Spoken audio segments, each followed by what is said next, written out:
예, 안녕하세요. 반갑습니다. 예, 이병입니다. 그 LNG 연료 추진선이 요즘 많이 이제 부각되고 있는데요. 이제 그런 거에 대한 현재 그 한중일 삼국 간의 현재 그 흐름과 앞으로의 그 전개 방향, 또 우리가 향후 과제 뭐 이런 거에 대해서 뭐 얘기 좀 나누고 싶습니다. 그 LNG 벙커링은 그 LNG를 생산 기지로부터 조달해서 천연가스를 사용하는 선박에 연료를 안정적으로 공급하는 관련 설비 및 사업을 얘기하고요.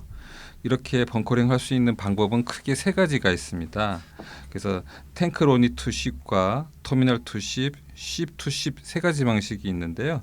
제일 많이 쓰는 방식은 그 탱크로니 투십 방식으로 현재는 제일 많이 사용을 하고 있습니다. 최근에는 이제 쉽 투십 방식이 부각되고 있습니다. 그래서 이 모든 방식은 항상 그 선박과 연계되고 있고요. 현재 그 LNG 추진선은 한 2025년 정도 예상으로는 한 2,000석 정도가 건조될 걸로 예상되고요. LNG 추진선은 일반 선박 대비 한 5배 정도 비쌉니다. 그리고 또 초저온 영하 162도를 운항할 수 있는 조선업에서는 최고 기술인 어떻게 보면 선박의 꽃이죠. 그래서 이런 LNG 추진선은 대표적으로 두 가지 방식이 있는데요. 하나는 한국이 주력선인 멤브레인 방식, 일본이 주력선인 모스타입 방식이 있는데요. 현재는 그 한국의 주력선인 멤브레인 타입이 시장에서 선호를 가장 많이 받고 있고요. 이렇게 그 멤브레인 방식의 장점은 용접 효율이 높고 운항 시 그 시계 확보율이 좋습니다. 그리고 또 이건 한국 자체적으로 이 디자인을 좀 개발했는데 반면 이제 일본의 주력선인 모스타입은 선박 사고 시 탱크 파손 위험이 적고 LNG 압력을 견디는 힘은 좋으나 공간 효율 및 운항 성능이 좀 떨어지기 때문에 많은 그 운항사들이 해운사들이 멤브레인 방식을 현재 선호하고 있습니다. 이런 그 LNG 추진선이 많이 이렇게 현재 이제 부각되는 이유 중에 하나는 가장 큰 이유는 이제 국제 환경 규제 때문입니다. 국제 환경에서 보면은 이제 그 황산화물 배출 제한 기준을 올해 2020년서부터 이제 시행을 하게 됐죠. 그래서 0.5mm 이하로. 그래서 그 부분 때문에 가장 이 방식이 선호되고 있고요. 또 하나는 이제 국제환경 규제가 그 선박 평형수 관리 협약이라든가 운항 정보 보고 의무화 이런 부분들이 이제 전 세계적으로 시행이 되고 있습니다. 이렇게 그 환경 규제가 IMO죠. 그 국제 해사 기구의 약자인데 국제 해사 기구라는 데가 이제 항로 교통 규칙 항만 시설의 어떤 국제적 통일을 위해서 설립된 유엔 전문 기구입니다. 이 기구가 지금 주도적으로 환경 규제를 시행하고 있고요. 참고로 이 IMO의 사무총장이 한국인입니다. 임기택 씨라고 예전에 부산항만공사 사장님을 하셨던 분이시죠. 예. 그래서 이런 IMO의 환경 규제가 생긴 배경으로는 육상 대비 사실 많이 늦었습니다. 육상은 이미 그 어떤 그 환경 규제가 많이 시행되고 있는데 해운 산업의 특수성이 아무래도 좀 국제적인 게 있기 때문에 좀 늦은 감은 있고요. 결국은 환경 정의를 좀 세우려는 거죠. 그래서 이 환경 정의가 지금 상당히 지금 빈부의 차도 있고 또 육상과 해상의 차이도 있고 뭐 그렇게 해서 좀 늦은 감이 있지만 시행되고 있는데 해운 역사상 가장 강한 규제라고 볼 수 있습니다. 이런 황산화물 규제 대응이 우리가 그러면 대응 방안을 만들 수 있는 방법은 크게 세 가지가 있는데 하나는 저유형 경유를 사용하는 겁니다. 두 번째는 LNG 추진 선박을 구입하는 거죠. 마지막으로 세 번째는 스크러버라고 해서 하는 그런 탈황 장치를 설치하는 이렇게 세 가지 방법이 있을 수 있습니다. 이런 그 세 가지 방법은 뭐 저마다 각자의 장단점이 있는데요. 뭐 저유황유는 일단은 뭐 제일 선호하는 게 연료 교체만으로도 규제 대응이 가능하니까요. 또 스크러버는 이와 반면 어떤 연료비는 저렴한데 낮은 운영 비용이 있습니다. 또 LNG 추진선은 가장 효과적이긴 한데 대기 오염 감소율이 가장 뚜렷하게 효과를 볼 수가 있고 저유황 경유 대비 높은 가격 경쟁력이 있습니다. 또 반대급부적으로 단점이 있죠. 저유황은 공급 부족에 따른 가격이 오를 수가 있고요. 또 기존 고유황 대비 한 60% 정도 고가를 형성이 되고 있기 때문에 보통 해운사들이 연료 비율이 약 30% 내외인데 상당히 해운사 입장에서는 그 부분에서 좀 막대한 운항 원가 비용을 짊어질 수 있습니다. 반면 스크러버 같은 경우에는 초기 투자 비용이 발생이 될 수 있고 또 설치를 하려면 좀 설치 기간이 좀 5개월에서 6개월 좀 깁니다. 그래서 그런 문제점이 좀 있고요. 반면 또 LNG 연료 추진선은 일단 비쌉니다. 그래서 그 부분 때문에 좀 단점이라고 할 수 있죠. 자, 이런 LNG 추진선이 요즘 들어서 부각되는 이유 중에 여러 가지 이유가 있는데요. 일단은 그 기존 유류보다는 친환경적인 에너지원이고 또 중국, 인도 등 이 신흥국들이 LNG 수입을 많이 확대하고 있습니다. 또 세 번째는 해상 오염도의 위험이 적고 또 선사에게는 경제 및 환경적 측면에서는 괜찮게 검토할 만한 대안입니다. 적은 소음으로 항만 지역 주민이라든가 그 이용객들에게 쾌적한 운항 환경을 제공할 수도 있고요. 선박용 벙커 CU보다 가격도 저렴하고 현재 주 원료인 중유 사용 제한이 있기 때문에 많은 선사들이 해운사들이 현재 이 LNG 추진선을 적극적으로 검토하고 있는 상황입니다. 다음에는 우리 그 현재 이제 한중일 3국의 조선 산업의 국가 정책을 한번 좀 말씀드리고 싶은데요. 일단 한국은 이 3국 중에서 사실 정부 정책이 가장 미미합니다.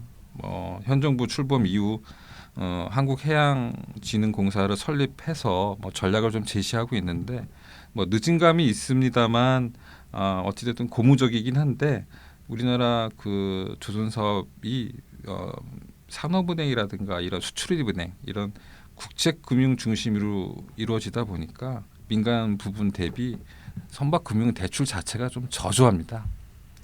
중국 같은 경우에는 국수국조라고 하는데요. 중국 화물은 중국 선박에 선박은 자국에서 생산한다. 이런 확고한 정책이 있기 때문에 이 조선업을 10대 중점 육성 사업으로 선정하고 있습니다. 반면 일본은 조선해운 또 선박 기자재 간 업체 간의 협력 관계 구축이 상당히 좋습니다. 이런 특징이 이제 삼국의 특징이라고 볼 수 있고요. 한중일 조선 기술을 비교하자면 한국이 100이라고 한다면 중국은 한 87, 일본은 한 98 정도 되는데요.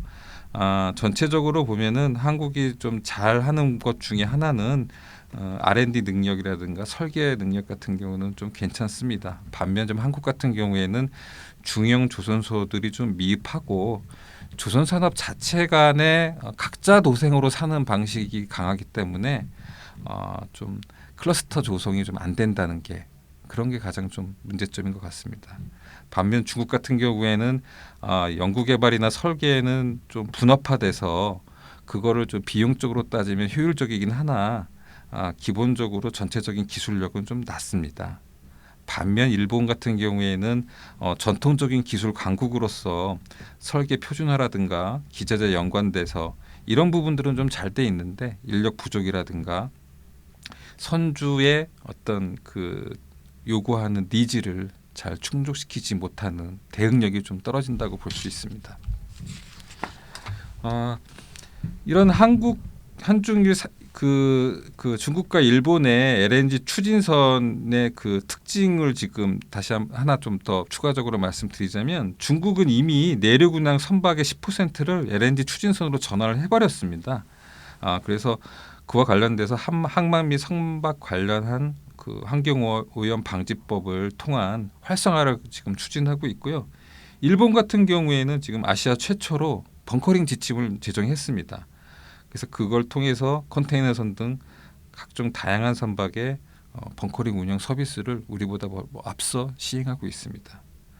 그래서 우리 같은 경우에는 좀 늦은 감은 있지만 좀 LNG 추진선을 더 활성화하기 위해서는 LNG 추진선 관련해서 클러스터 조성이 좀 필요할 것 같습니다.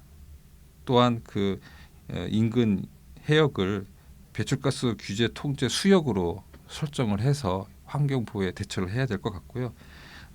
LNG 추진선 관련해서 관련 좀 법을 좀 제정해야 되는 이런 부분이 좀 필요할 것 같습니다. LNG 추진선만 봐서는 지금 우리나라도 괜찮긴 하지만 사실 LNG 추진선이 활성화된 나라는 그 유럽입니다. 그 중에서도 북유럽의 노르웨이나 덴마크 이쪽은 이미 LNG 추진선에 대해서 많은 운항을 현재 하고 있죠. 그래서 전체적인 그 기초 연구나 이런 부분이나 응용 개발 연구에서는 북유럽 국가들이 지금 선도적인 국가라고 볼 수 있습니다. 우리가 LNG 추진선을 더욱 그 잘 활성화하기 위한 기술 유지 전략은 가장 중요한 건 그거 같습니다. 정부가 정말 이 산업을 제대로 좀 먹거리를 활성화할 수 있는 산업인지를 시장에 믿음을 줘야 됩니다. 그래서 좀 정부의 확고한 출사표 제시가 더욱 좀 필요하지 않나 싶고요. 두 번째는 한국형 LNG 추진선에 좀 가치 사슬을 잘 좀 구성해야 될 것 같습니다. 우리 LNG 추진선 사업도 그렇지만 우리나라 산업 자체가 기본적으로 좀 그들만의 리그가 좀 편성이 돼 있는 경향이 좀 강합니다. 그래서 좀 경직화된 하청 구조라든가 이런 부분들이 좀 유탁 수직 계열화가 좀 경직돼 있기 때문에 이런 부분들이 조금 좀 저변 확대가 좀 필요하지 않나 싶고요. 또 하나는 이런 LNG 그 정책에 우리가 국제적 그 참여를 많이 해야 됩니다. 그를 통해서 또 시장 개척을 하고요. 일단 이런 부분에서 글로벌 환경 규제에 우리가 먼저 좀 선제적으로 대응해서 표준화 또 규정 제정, 기술적인 지원 분야에 우리가 적극 앞장서서 나가야 될 것 같습니다. 네. LNG 추진선은 미래 성장 동력 사업입니다. 그래서 우리나라가 잘할 수 있고 또 잘할 수 있는 여건도 많이 있습니다. 그래서 이 LNG 추진선의 중심 국가로 좀 도약을 해야 됩니다. 그래서 고부가치의 전후방 사업을 연계될 수 있는 LNG 생태계를 좀 구축해야 됩니다. 그래서 이와 관련된 플랫폼을 좀 잘 구축해서 뭐 조선소끼리의 과다 경쟁이라든가 저가 수주 또 선박 기자재 업체들이 우리나라가 사실 보면 좀 영세합니다. 그래서 이런 부분들에 대한 어떤 전체적인 생태계가 좀 재점검이 좀 돼야 될 것 같고요. 우리나라도 올해 9월서부터는 5대 항만 같은 경우에는 그 배출가스 규제 지역을 이제 실시할 예정인데요. 이런 LNG 추진선의 이런 5대 항만 예를 들어서 뭐 울산항이라든가 부산항에 좀 벙커링을 할 수 있는 인프라적인 시설도 좀 많이 좀 필요하지 않나 그렇게 좀 생각이 듭니다. 네, 이상으로서 LNG 추진선에 대해서 뭐 간략하게 말씀을 좀 드렸습니다.